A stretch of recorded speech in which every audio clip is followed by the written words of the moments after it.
America, I am back from New York City. Glad to be with you today. The phone number 877-973-7425. Should you wish to be on the program, you can call in. Happy to have you. We got a lot going on today, and I, out of the gate, got to address myself because I am part of the news story. I didn't intend to be a news headline today. And to begin with, I need to say something as a matter of housekeeping to all the news networks that are calling and emailing. I can't do your TV shows today, and I'm not trying to weasel out of it. I have been out of town and have obligations I can't get out of this evening, so I'm sorry. I can't do TV tonight. Lots of people over what happened just a short time ago. So what happened? Well, Robert F. Kennedy is having his first big hearing in the United States Senate before the Health Care Committee. Elizabeth Warren is grilling him right now. Bernie Sanders sitting next to her. But it was Bill Cassidy, who is a doctor, who is the senator from Louisiana, who began things, and he used me to begin his conversation with Robert F. Kennedy. This is from Eric Erickson, good conservative out of Atlanta, Georgia. Occasionally gives me help. My wife has stage 4 lung cancer. She is one of the people the COVID vaccine actually helps. Thanks to the current mess at HHS, CVS is unable to get her vaccine. Secondly, an email from a physician friend of mine.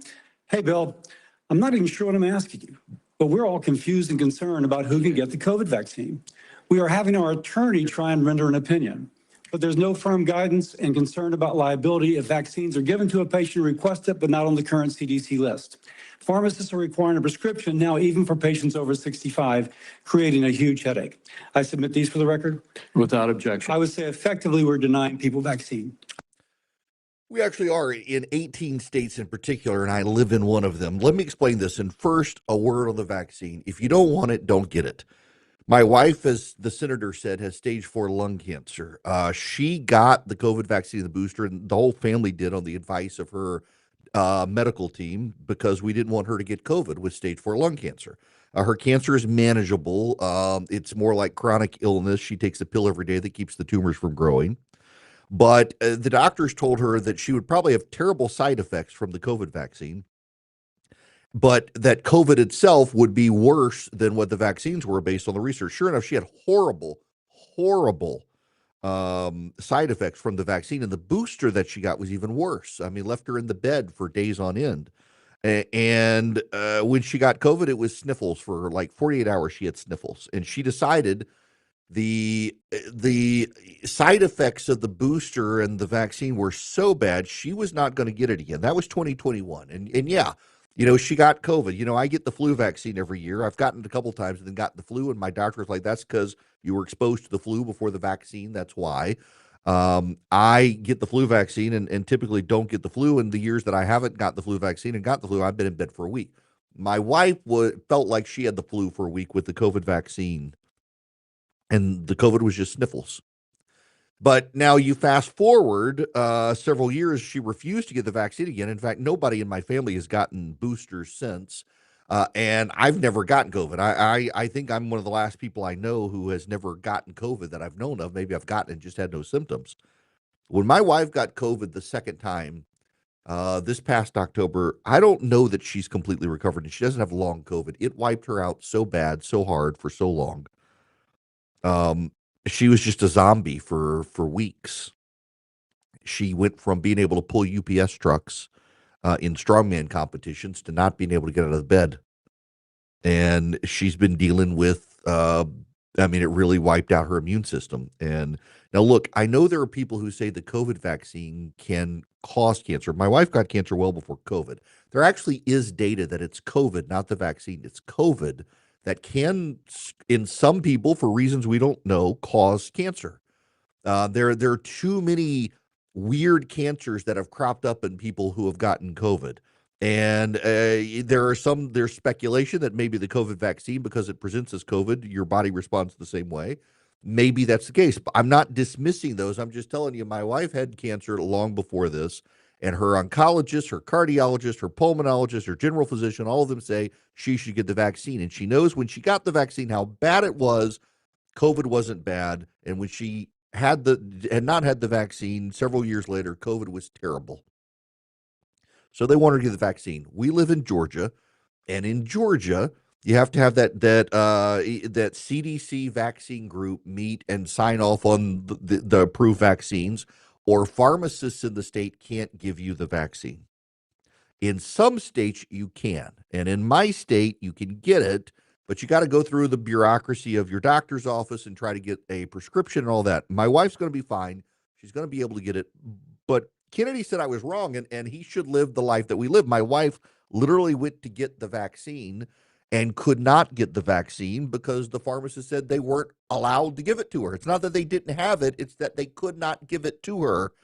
You show up for the flu vaccine, they can give you the flu vaccine. You don't need a doctor's prescription. Last year, you showed up for the COVID vaccine. You didn't have a doctor's prescription. You could get it. This year, you go for the flu, you get the flu, you go for the COVID. They're like, sorry, can't do it. Lady sent me her login for a pharmacy in Texas. Same thing happened to her. She's in a similar situation. She has cancer. Her doctor wanted her to get the COVID vaccine, and the pharmacy said, you can get the flu vaccine, you can't get the COVID vaccine. Again, your state, it may be different. My state, this is the situation. And in a lot of states, this is the situation. Because what has happened is there's been so much turmoil at Health and Human Services. They have suspended this panel that signs off on these vaccines. And in a number of states, you can't get it. And in some states, you can get it, but your insurance won't pay for it. And it has become a bureaucratic mess. I'm not here to attack RFK. Y'all know I don't care for him for a lot of reasons. I'm not here to amplify what Democrats are saying. I'm here to tell you in my situation with my wife, who actually does benefit from the COVID vaccine, whether you do or don't. I mean, it's your body, your choice. That's what they always say. And for some people, they're vehemently opposed to my wife getting the COVID vaccine. That's been the other wild side effect of this. So the number of people say, your wife doesn't need the COVID vaccine. It's probably what gave her cancer. I mean, people who don't know my wife, don't know her life, don't know the history of her cancer, don't know what it is, willing to chime in very freely. They are not cardiologists, pulmonologists, oncologists, general physicians, no medical degrees. They just stayed at a Holiday Inn Express and surfed the internet while they were there.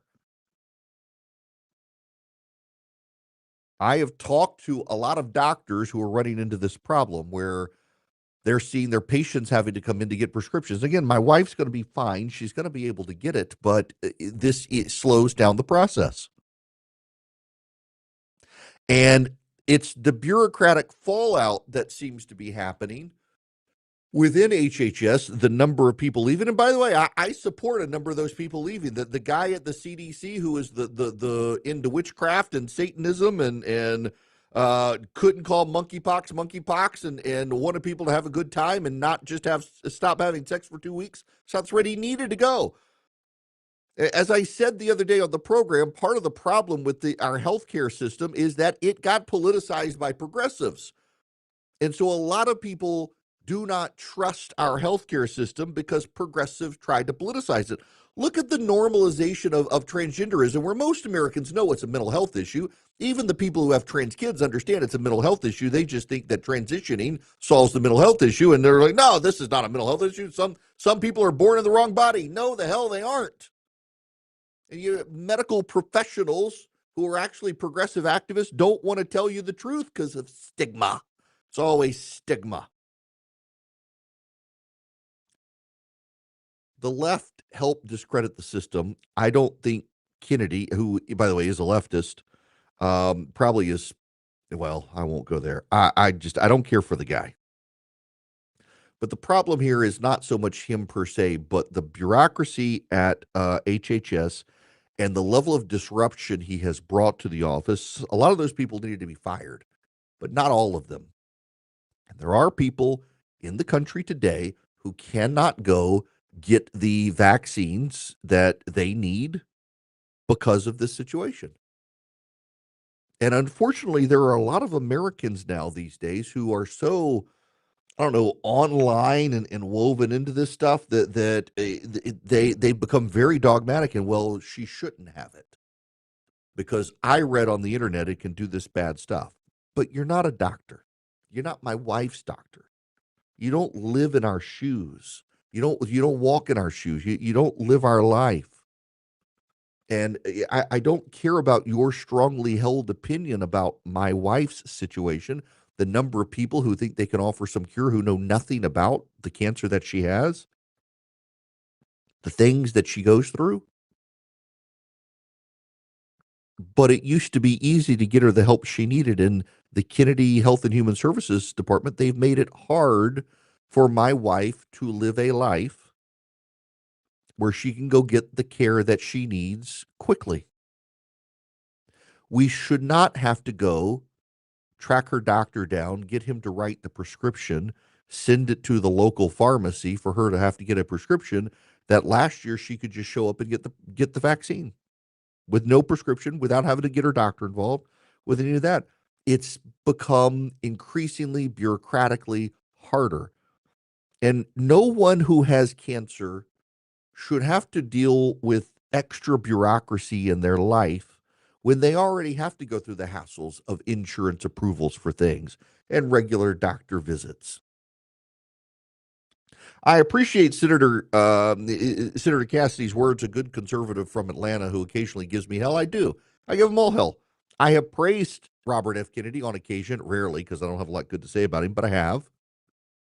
You praise President Trump. My God, in fact, I'm being attacked today by progressives for saying that this should be fixed, but why do you support the federal takeover of cities?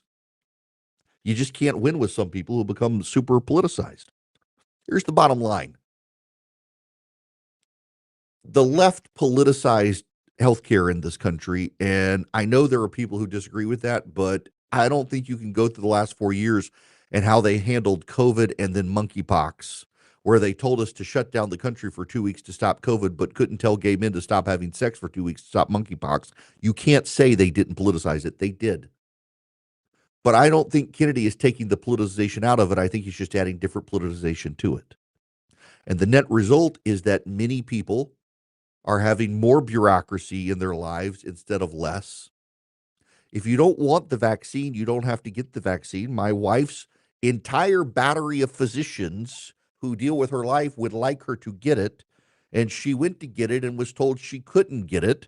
And the reason she couldn't get it is because we live in a state where you've got to have the list of vaccines, and the committee that does the vaccines hasn't been able to meet because Kennedy tossed so many of them, and there's been all sorts of turmoil at HHS.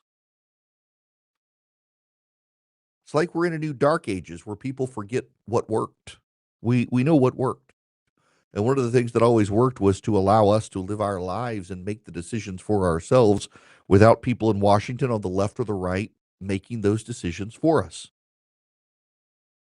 And I would like to think that Secretary Kennedy, I think I've said Senator Kennedy, Secretary Kennedy, would actually get the bureaucracy out of our lives so that you and I can make our healthcare decisions for us. I believe you're probably reasonable informed. I know my wife is very reasonably informed about her healthcare. But that's not what's happened here. What's happened here is new bureaucracy making it more difficult to get something that shouldn't be difficult to get for those who want it and whose doctors think they need it.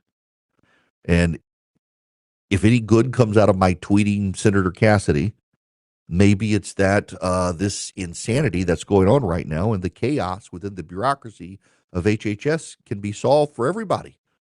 Because it's only this issue now. What comes next? I don't know. God forbid we have another pandemic of some kind. I didn't expect to be the lead news story today.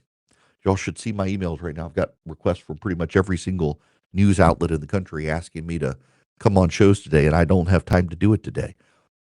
Did not intend to start the show with this.